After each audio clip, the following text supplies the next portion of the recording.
Amigos, bienvenidos a una nueva emisión de nuestro programa El Abogado del Diablo. Soy Orlando Viera Blanco y el día de hoy he querido invitar al estrado de nuestro programa a un venezolano muy valioso. Aparte, lo considero un gran amigo, pero realmente admirable por su trayectoria, tanto en nuestra empresa petrolera, en PDVSA.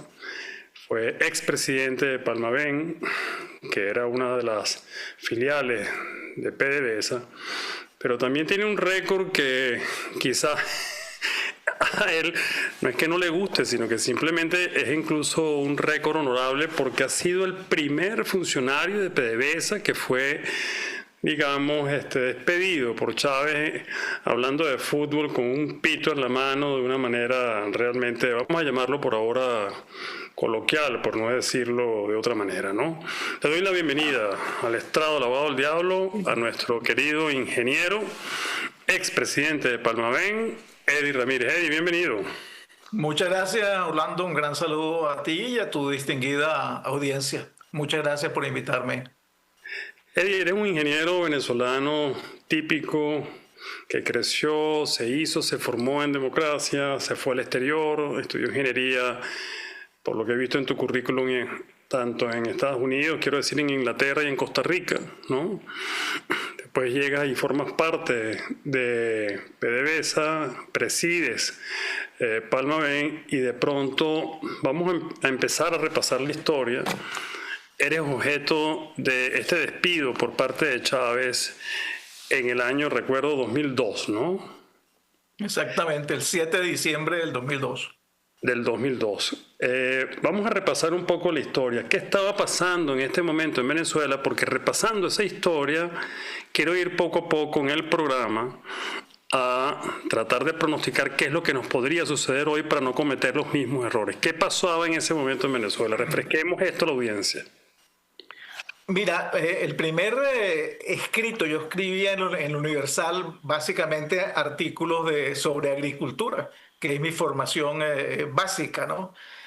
Cuando nace mi primer nieto en el año 2000, estando yo todavía en Petróleos de Venezuela como presidente de PDVSA y director gerente del mismo, escribí un artículo que lo llamé Entre la esperanza y el miedo, diciendo que no podía haber, que era difícil, era fácil tener esperanza, pero que no era tan sencillo porque era muy complicado pedirle a un grupo destructor que fuese al mismo tiempo constructor, y que Chávez tenía que cambiar toda su política, que tenía que dejar de hablar mal del sector privado, que tenía que apoyarse en el sector privado. Tuve la suerte que en esa oportunidad estaba incluso Chavaldini de presidente de PDVSA. Pensé que me iban a llamar la atención, que me iban a despedir, pero no. Tuve la suerte que o no lo leyeron o realmente en aquel entonces todavía no había tanta persecución, ¿no? Ese fue mi primer shock, vamos a decir, con el presidente Chávez, ¿no?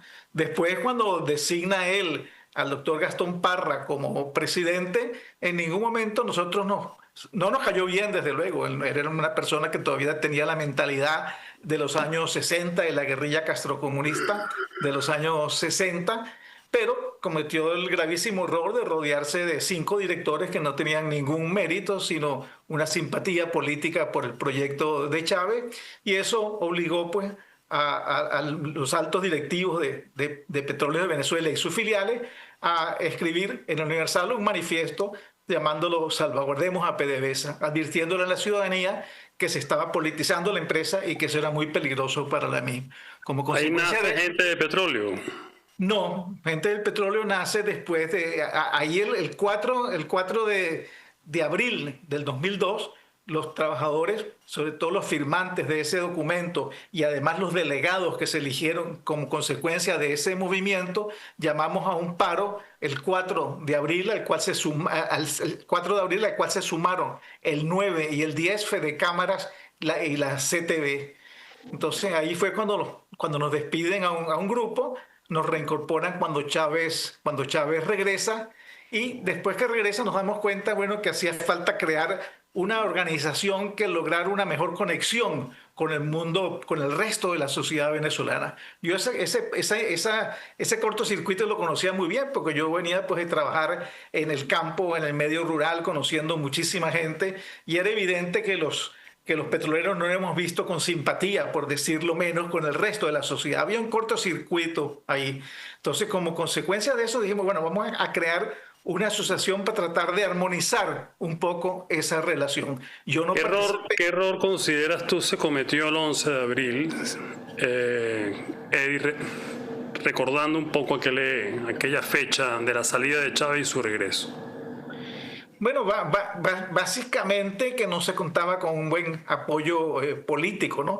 Cuando uno revisa el decreto Carmona, que ha sido tan satanizado, uno se da cuenta que eso es lo que había que hacer. Tú no podías gobernar con todo unas instituciones en contra, ¿no? Pero para eso tenías que tener apoyo político y apoyo militar. Y eso no lo tenías. Tenías una serie de oficiales, distinguidos oficiales, altos de alto rango, de oficiales superiores, pero que no tenían comando de tropa.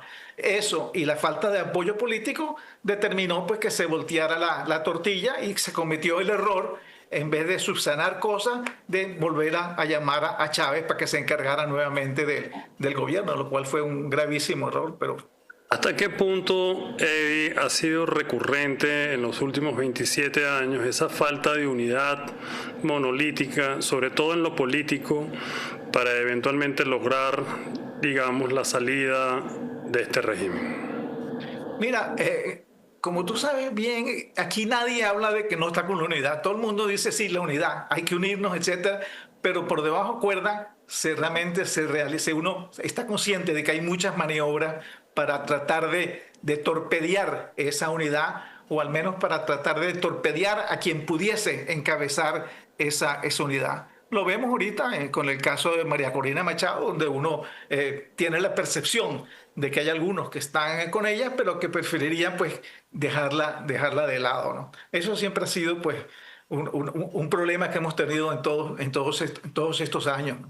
Tú sabes que yo al tiempo de los eventos del 11 de abril, también compartía contigo los martes en el Universal, por cierto, nuestra columna. Yo un artículo lo titulé Prohibido olvidar, haciendo referencia a la fragmentación política. No podemos olvidar que la fragmentación nos condujo al quiebre del 11 de abril. Y escribió otro artículo rememorando a nuestra querida Capriles, la hermana de Axel Capriles, donde ella hablaba del fenómeno de la cabra que salta para el monte, ¿no? Cuando necesitamos esa unidad que sea pertérrita y sólida, de pronto tenemos una vocación fragmentaria, de la cual, por cierto, no pretendo yo ser excepción. Pero bueno, de esto vamos a hablar en el próximo segmento, porque tengo que ir al identificar a la planta. Pero es importante que entremos ya en el tema político, sobre todo después de la tragedia, esta catástrofe natural que ha sorprendido a nuestro país. Ya venimos.